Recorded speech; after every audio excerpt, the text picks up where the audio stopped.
Good afternoon, everyone. It is January 12th for Kyushu Institute of Technology, Tabata campus, English 4C, Wednesday, third period.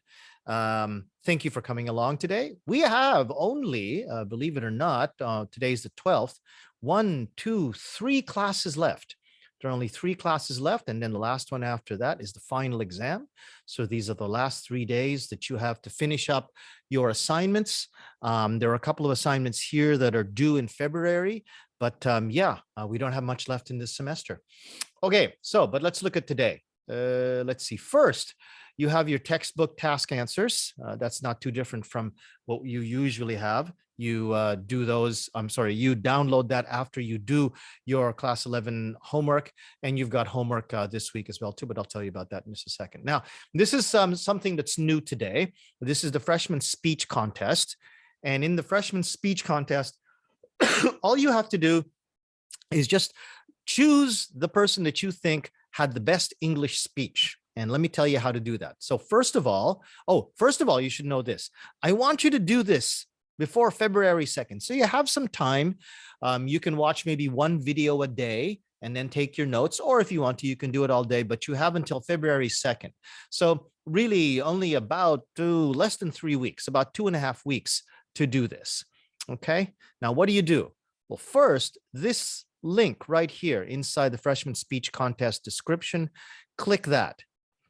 And this is where you'll get to the speech contest. Now you see the speech contest, scroll down a little bit, and then you'll see all of the entries from entry number 1 to entry number 10.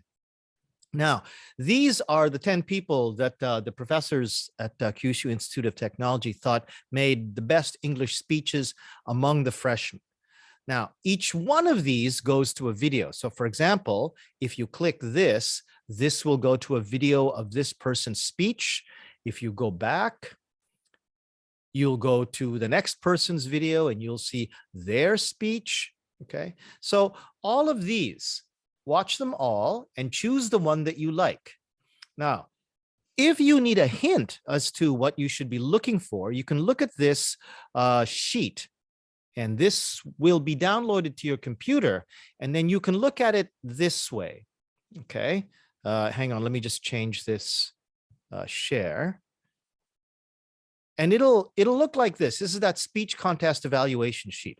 So here are all of the 10 people by their names, and you can just rightly rough your own notes. This is for you. You don't have to submit this. You don't have to give this to me. This is for you to be able to write down some notes so you can remember what you liked or what you didn't like about each person.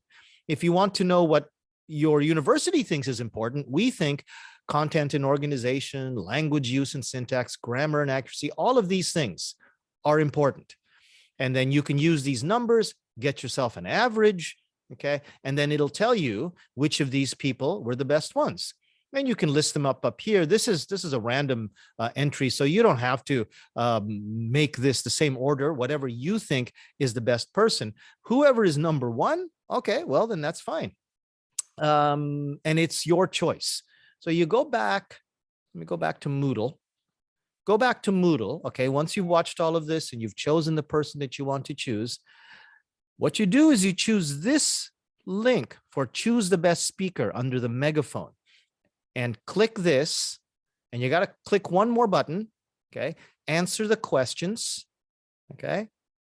Then you'll have these radio check marks. Now choose one person only, okay? Choose one person only. And then this is very important. You have to submit your answers here, and you submit your answers using that blue button. If you do not push that button, your vote will not count. So I want you to make sure that you submit your answer after you choose the radio button, submit your answer. Now be careful. Don't get confused and think that this is how you choose. This is not where you choose the person. This is where you watch everyone's videos. If you want to choose the best speaker, you go to the megaphone, answer the questions, choose the person you want by clicking these buttons, okay? Then submit your answer. That's how you vote, okay? And that's here inside your Moodle. Now, you have yet another grammar quiz. This is your second to last one. This is for 13 to 14. You'll have one later on. for the last grammar quiz. And you have your normal homework for this week. Please make sure the due dates. It's due on Sunday at 11 o'clock. Now, this reading quiz, I gave you this reading quiz all the way back in December 8th, but I moved it down here so it's easier for you to find. It's the same reading quiz, and I think a few people have already taken it. Yeah, 14 people have already taken it. If you've already taken it, no problem. You can take it some more. You can take this quiz as many times as you like. I'm sorry, you can take as long as you want with this quiz, okay? But you make sure that you get this done by February 3rd. This is, I think, 5% of your total grade. So you have February 3rd to do this, but make sure that you do it, okay? Now, let me go back. Okay, so you have your reading quiz due on February 3rd. You have the voting due on February 2nd. You have your textbook video lecture that's due on Sunday. If you have any questions, you can email me at jdmcruz@gmail.com. Otherwise, you can talk to me anytime within this classroom. Okay, thanks very much.